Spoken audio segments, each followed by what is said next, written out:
palavra. Oremos, irmãos. Pai, graças nós te damos.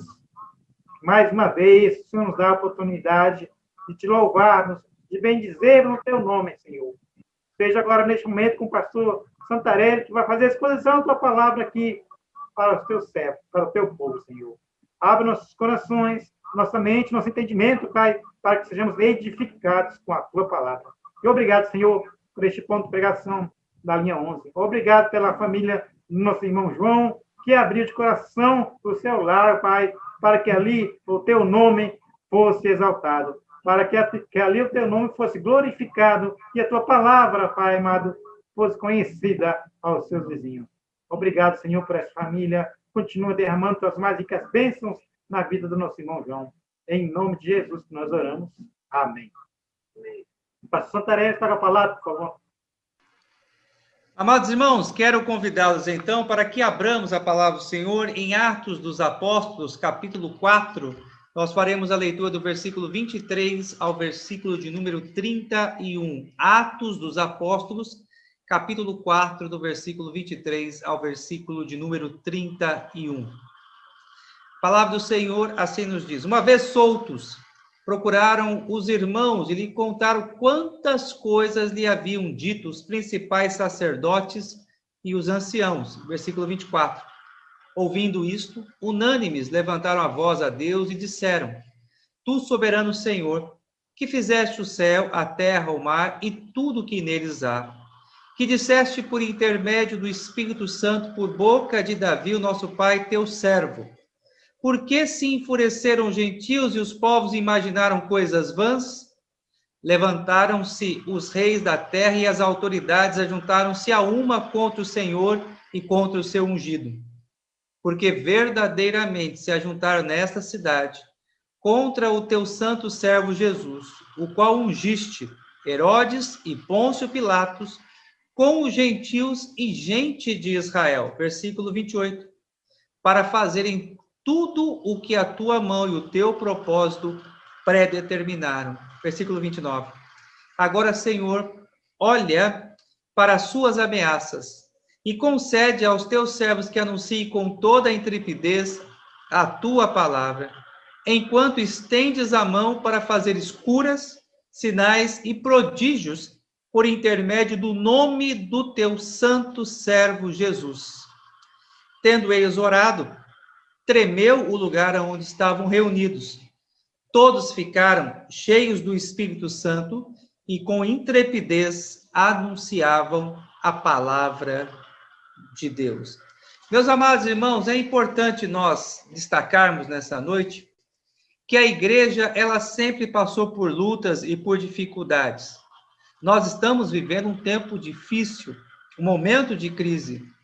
Todos nós sabemos que a nossa vontade nessa noite era de estarmos na casa do João Eduardo, da sua esposa Cleuzeni, agradecendo a Deus por essa data tão significativa e importante para nós. Mas nós estamos hoje vivendo um período de pandemia, de crise, e estamos impossibilitados de estarmos juntos. Hoje, o nosso inimigo é o Covid-19, que não somente nos afastou da comunhão, mas também tem afetado economicamente a vida de muitas pessoas, inclusive pessoas dentro da igreja. Eu quero compartilhar com os amados irmãos nessa noite qual deve ser a reação da igreja diante das lutas. Qual deve ser o posicionamento do povo de Deus diante das adversidades. A primeira lição que eu gostaria de destacar aqui, amados irmãos, à luz desse texto, é que nós, como igreja, precisamos sempre estarmos prontos e preparados para a adversidade, para o dia mau. Vejam vocês, no versículo de número 23, o texto nos diz: uma vez soltos, procuraram os irmãos e lhe contaram quantas coisas lhe haviam dito os principais sacerdotes e os anciãos. A igreja em Jerusalém, ela nasceu num contexto de luta, de adversidade. Não foram fáceis os primeiros dias dos nossos pais. Não imaginemos que a igreja nasceu num contexto de conforto, de estabilidade, de paz. Na verdade, a igreja, ela nasce perseguida. A igreja, ela desenvolve-se debaixo de um contexto de angústia e de aflição. Pedro e João, um dos principais líderes da igreja, ambos haviam sido presos pelo Sinédrio. O Sinédrio era um concílio dos religiosos daquele tempo, também constituído de autoridades civis.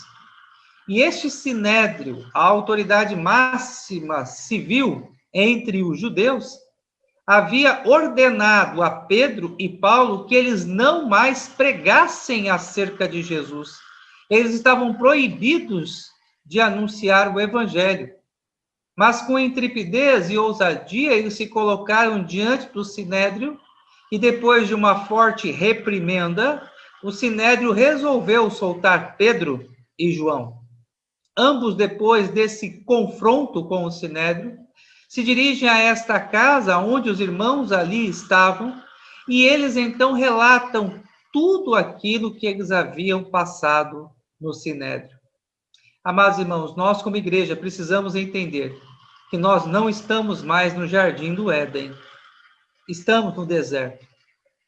E o deserto é um lugar de solidão, de escassez de recurso. O deserto é um lugar de luta, de sofrimento. O deserto é um lugar também de opressão. Portanto, meus amados irmãos, não nos esqueçamos que, como igreja, nós estamos peregrinando nesse deserto. Haverá um momento em nossa história em que nós já não nos depararemos mais com o sofrimento, com a dor e com a angústia. Estaremos no novo céu e na nova terra. Porém, enquanto essa realidade eterna não chega, meus amados irmãos, não nos esqueçamos dessa verdade.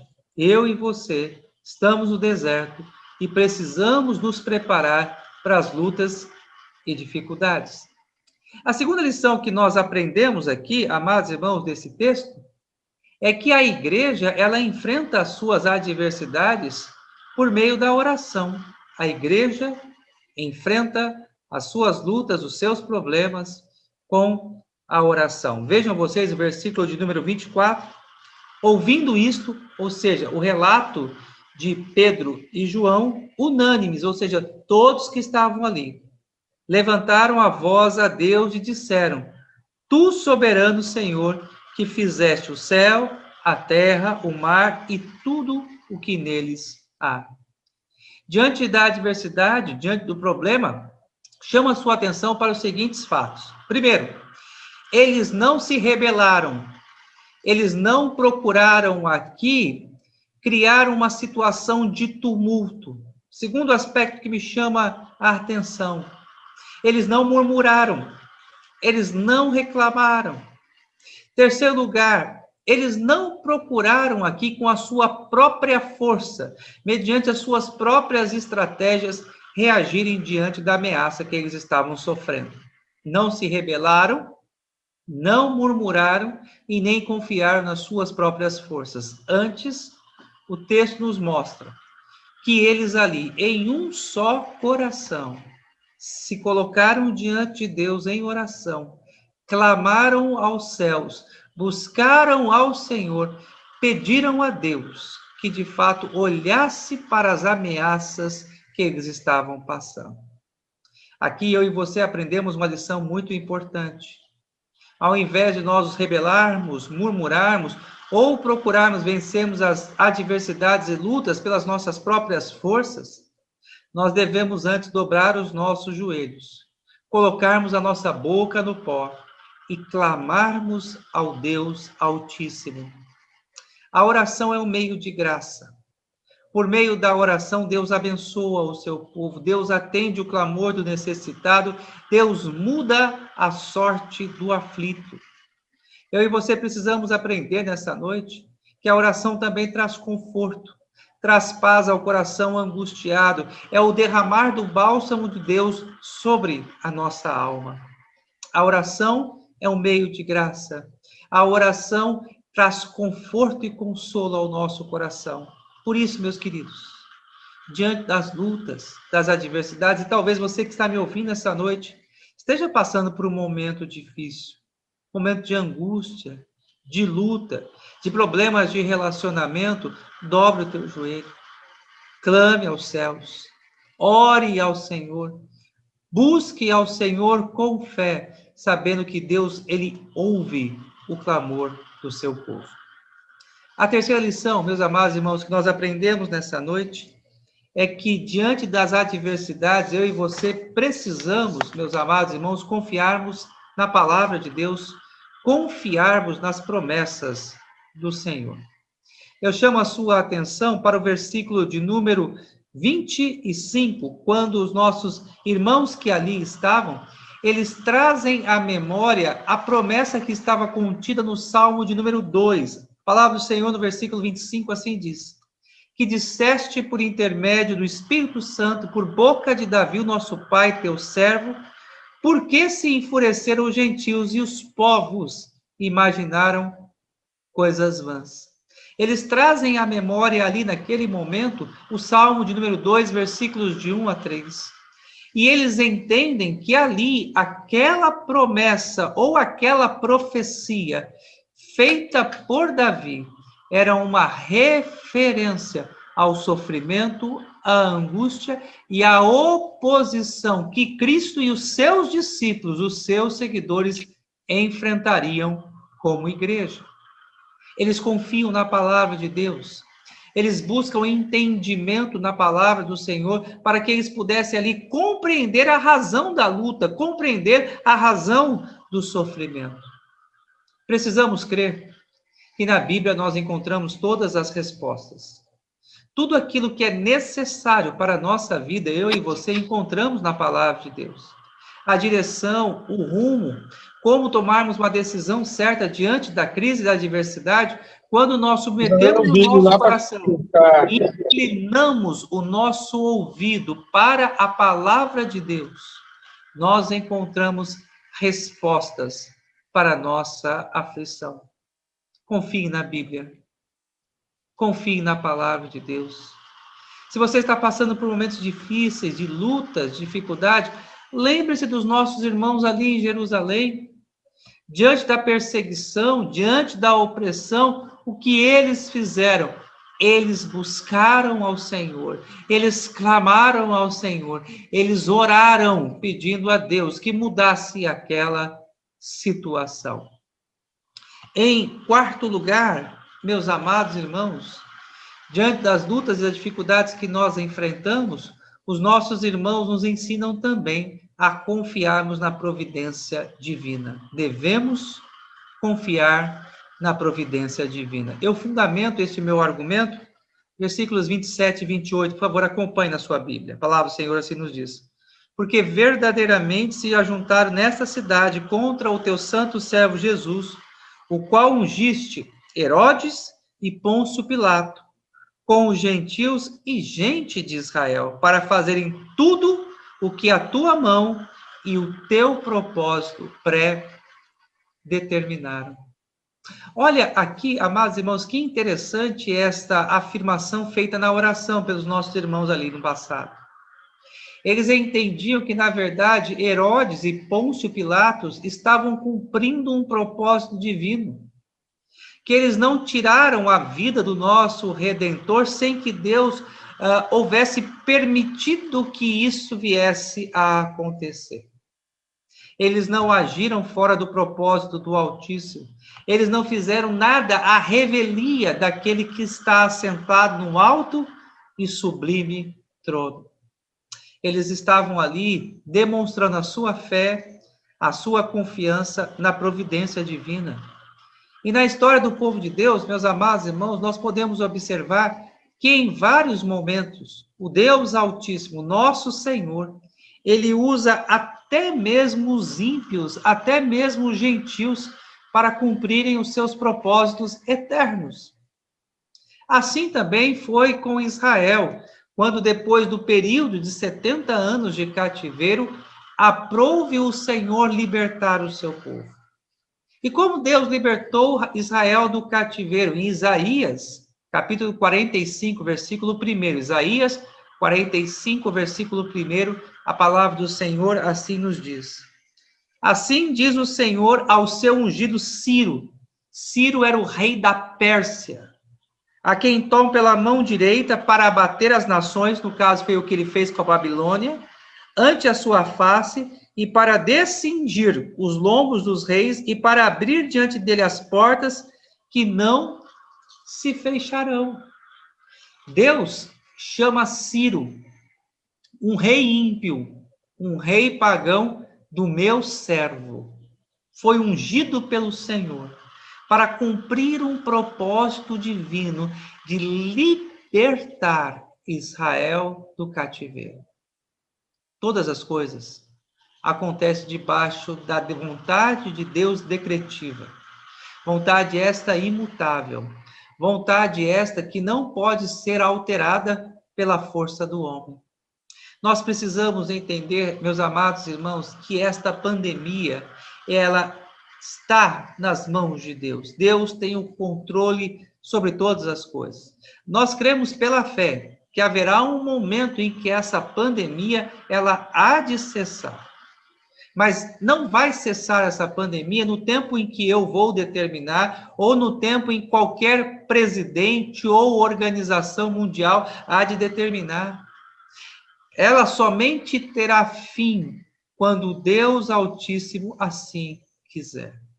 Nós precisamos crer como os nossos irmãos do passado, que todas as coisas, até as difíceis de compreender, como, por exemplo, a morte do nosso Redentor, não há nada mais difícil de compreendermos porque Deus permitiu que o seu Filho Jesus fosse tão insultado, fosse tão humilhado, sofresse tanto. Mas Herodes e Pôncio Pilatos, mesmo sendo mandantes de tal barbárie, fizeram tudo isso debaixo da vontade soberana, eterna e imutável de Deus. Nós somos consolados pela providência divina. Saber que em cada aspecto da história, Deus está no controle dela. E, por último aqui, amados irmãos, a igreja, ela reage às adversidades continuando o seu trabalho. A igreja reage às adversidades continuando o seu trabalho. Eu chamo a sua atenção para os versículos 29 e 30, por favor, acompanhe na sua Bíblia. A palavra do Senhor assim nos diz: agora, Senhor, olha para as suas ameaças e concede aos seus servos que anuncie com toda a intrepidez a tua palavra, enquanto estendes a mão para fazeres curas, sinais e prodígios por intermédio do nome do teu santo servo Jesus. Vejam vocês que a igreja aqui, ela não se acovarda, ela não foge à sua responsabilidade, ela não se torna negligente na sua missão, mas pelo contrário, a igreja, ela apresenta diante do Senhor a ameaça que eles estavam sofrendo. Mas, ao mesmo tempo, esses nossos irmãos do passado, eles oram pedindo: Senhor, dá-nos força para continuar a fazer a tua obra, para continuarmos a orar, para continuarmos estudando a tua palavra, principalmente para continuar a testemunhar e evangelizar, cumprindo a grande comissão. Meus amados irmãos, é com tristeza que eu afirmo que, infelizmente, muitas pessoas hoje estão abatidas na sua fé, fracas espiritualmente. Alguns têm dito que, de fato, essa pandemia os afetou de tal maneira que eles não sentem mais prazer e nem força para orar. Amados irmãos, voltemos os nossos olhos aqui para a palavra de Deus. A perseguição, a ameaça de prisão e até mesmo de morte não acovardaram os nossos irmãos do passado. Pelo contrário, fizeram com que eles buscassem ao Senhor pedindo revestimento do alto para o cumprimento da sua tarefa, para o cumprimento da sua missão. Não sejamos, amados irmãos, abatidos porque nós não estamos nos reunidos presencialmente. Se nós não estamos juntos, nós estamos ligados por meio da internet e por meio das plataformas digitais que temos hoje. Olha aí, graças a Deus, temos essa ferramenta, temos esse mecanismo que nos proporciona hoje agradecermos ao Senhor por um ano de atividade do nosso ponto de pregação, quer remotos, quer presencialmente, a atividade, a obra do Senhor, os cultos e os trabalhos de evangelização não vão parar.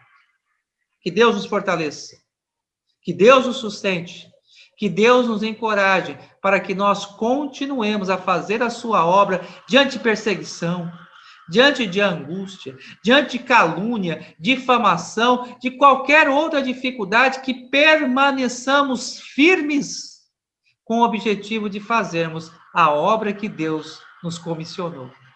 E aqui, nas minhas aplicações finais, eu chamo a sua atenção para o versículo de número 31, quando nós encontramos, então, o resultado dessas atitudes. Quando a igreja, meus amados irmãos, ela é consciente que enfrenta adversidades, quando a igreja ora, quando a igreja confia na palavra, quando a igreja descansa na providência divina e continua trabalhando, veja o que acontece, versículo 31. Tendo eles orado, tremeu o lugar onde estavam reunidos. Todos ficaram cheios do Espírito Santo e com intrepidez anunciavam a palavra de Deus. Quando a igreja faz isso que nós acabamos de ler, a igreja, em primeiro lugar, ela fica cheia do Espírito Santo. E o que é sermos cheios do Espírito Santo, meus amados irmãos? É termos o fruto do Espírito. Amor, alegria, paz, longanimidade, fidelidade, mansidão, domínio próprio. A igreja ela se reveste do Espírito Santo e ela evidencia o fruto do Espírito Santo em suas relações, na sua dinâmica diária. Em segundo lugar, quando a igreja faz isso, que nós aprendemos nessa noite, ela tem intrepidez para anunciar a palavra. Ela não se cala. Seus lábios não ficam cerrados, mas ela com autoridade, com intrepidez, com ousadia, ela proclama o evangelho redentor, o evangelho salvador. Que Deus os abençoe, meus amados irmãos. E a minha oração é que mesmo diante das lutas, das adversidades, dos problemas que nós temos enfrentado, que nós não sejamos tomados pelo desânimo. Coragem, igreja. Coragem, povo de Deus. Oremos, clamemos ao Senhor, confiemos na providência divina e vamos trabalhar, sabendo que a boa mão do Senhor há de nos sustentar. Baixe sua cabeça, feche seus olhos. Vamos falar com Deus. Pai, obrigado, ó Deus, pela tua palavra, que nos encoraja, ó Deus, que nos enche de entusiasmo e força para continuarmos, ó Deus, a fazer a tua boa obra. Abençoe, Senhor, a casa do teu servo João Eduardo da Cleuzeni. Que aquele lugar seja um lugar de salvação, que vidas sejam alcançadas, que o teu nome seja proclamado, Senhor. Fortalece a congregação Nova Canaã, fortalece, ó Deus, a igreja sede, para que nós continuemos levando avante, ó Deus, a nossa missão. Que façamos tudo, ó Deus, para a glória do teu nome. Sustenta a tua igreja. Fortalece o teu povo, ó Pai. É o que nós te pedimos, em nome de Jesus. Amém. Amados irmãos, Deus abençoe a todos, no nome de Jesus. Amém.